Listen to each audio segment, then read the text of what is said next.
While I did have, and truly do appreciate, the Game Boy and its place in gaming history, there's no question that outside of Tetris and a small number of others, its titles can be tough to go back to.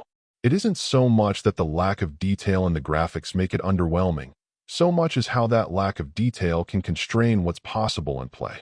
I've been pretty amazed to see people continuing, even now, to make games that would conform to the limitations of that platform.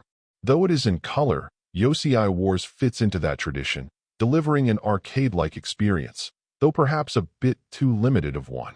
Playing mostly as a puzzle platformer, with a bit of what feels like bubble-bobble level design flair. In principle, your goal is quite simple.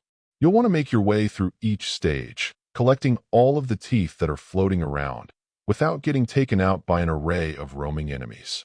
While that may not sound particularly challenging, don't be deceived. Once you get past the first stage or two, you'll have two elements working against you. The stages themselves, where you'll only be able to jump up through specific spots, and since you're unable to fall through floors, your path options will be limited.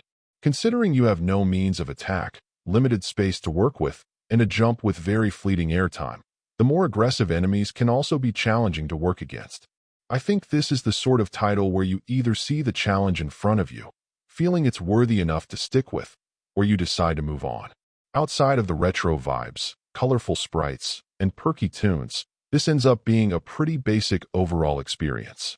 Yes, it throws down a challenge gauntlet at you, but in a world with thousands of games in the eShop, you don't necessarily have to pick it up. You could simply go to something else in your backlog. True retro fans may dig it, but for everyone else, it's likely a pass. Overall, my final score for the game ended up being a 5.5.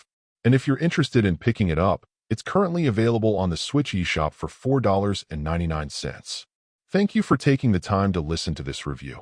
And if you'd like more information or ideas of indie games worth checking out on the Switch or the Switch 2, be sure to click on the link provided in the description. Until next time,